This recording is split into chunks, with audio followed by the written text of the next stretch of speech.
So on August 19th, President Biden vowed that he would get every American out of Afghanistan before withdrawing U.S. forces. He stated, Americans understand we're going to try and get it done before August 31st. The President went on to say, and if there are American citizens left behind, we're going to stay until we get them out.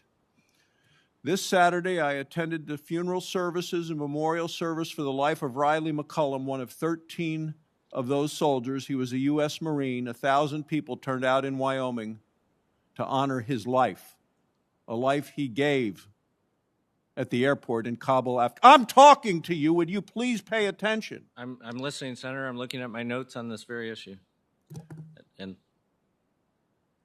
the next day, the President reiterated a point stating, let me be clear, any American who wants to come home we will get you home. As President of the United States, well, he didn't keep his word. On August 30th, the U.S. military evacuation ended with the last 5 planes leaving Kabul without a single American on board. The Biden administration left hundreds of Americans and thousands of Afghan partners behind enemy lines. The administration seems in deep denial, greatly miscalculating how many U.S. citizens they left behind. One or the other, deep denial or great miscalculation. On September 13th, Secretary Blinken said there were fewer than 200 American citizens in Afghanistan who wanted to leave. Yesterday, Undersecretary of Defense for Policy Colin Powell testified before the Senate Armed Services Committee that there were 450 American citizens still in Afghanistan.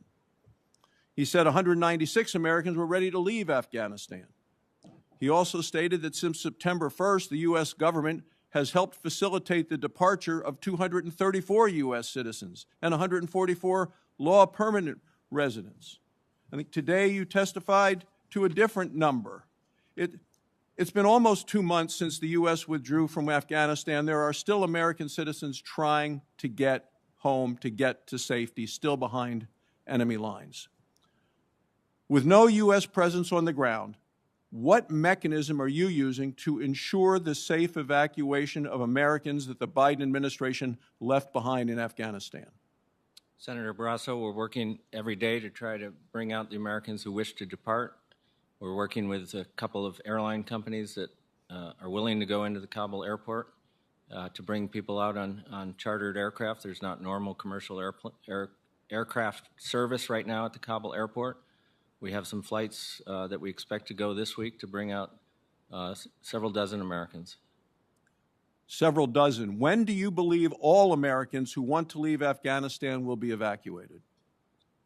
So the number, as I said earlier, of people ready to depart is over 200 on the current pace, depending if we continue to have success with these charter flights. I think all of these people who say they are ready to depart will be offered an opportunity to depart in the next couple of weeks. So we have Americans still trapped in Afghanistan. What actions is this administration taking to help secure the safety and the well-being of these American citizens? So we're talking to the Taliban in Doha about their commitment to permit freedom to travel, particularly American citizens. And we're working with, as I said, a couple of airlines who are willing to go into the Kabul airport. They have agents on the ground who are checking the manifest, ensuring that people who are coming onto the planes have the right documents. And it's something our task force, led by Ambassador Beth Jones, is working on hourly. The Taliban has taken over Afghanistan. They are a foreign terrorist organization. There is increased insecurity, movement restrictions, threats posed to civilians. Afghanistan is in crisis. No U.S. civilian, diplomat, or military presence in the country other than those being held. The administration wants to continue to provide foreign assistance, including economic support funds to Afghanistan.